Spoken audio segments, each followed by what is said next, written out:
আসসালামু আলাইকুম রহমতুল্লাহ। হুজুর, আমার নাম রওয়ান আহমদ। আমি পোর্টল্যান্ড মজলিসের সদস্য। আমরা যখন হুজুরের জন্য দোয়া করি, খলিফা ওয়াক্তের জন্য দোয়া করি, আমাদের আসলে কি দোয়া করা উচিত আপনার জন্য? আপনি দোয়া করুন যে আল্লাহ তাআলা যেন খলিফা ওয়াক্তকে তার দায়িত্ব যথাযথভাবে পালনে সাহায্য করেন।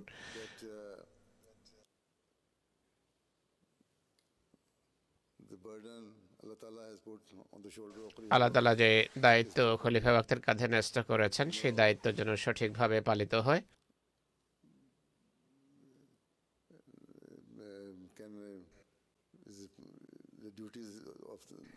এই দায়িত্ব যেন, দায়িত্বের যে বোঝা আল্লাহ তাআলা খলিফাতুল মসির কাঁধে ন্যস্ত করেছেন, তা যেন সঠিকভাবে পালন করা সম্ভব হয়। আল্লাহ যেন শক্তি দেন, আল্লাহ যেন সামর্থ্য দান করেন, আল্লাহ যেন স্বাস্থ্য দেন, যেন খলিফা ইসলাম এবং আহমদিয়তের জন্য কাজ করে যেতে পারেন।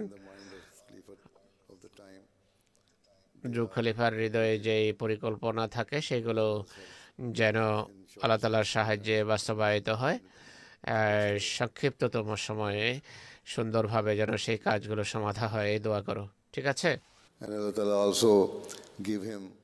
আর একই সাথে দোয়া করো আল্লাহ তাআলা যেন খলিফা ওয়াক্তকে সাহায্যকারী দান করেন, সুলতান নসির দান করেন, যেন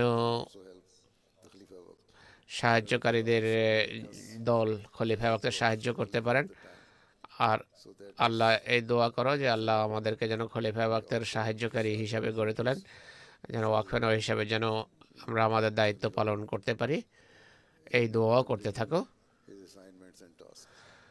খলিফা ওয়াক্তের কাজকে সফলতার দ্বার প্রান্তে, তার পরিকল্পনাকে সাফল্যের দ্বার প্রান্তে নিয়ে যাওয়ার ক্ষেত্রে তুমি যেন সাহায্যকারী হতে পারো, সেই দোয়াও করো।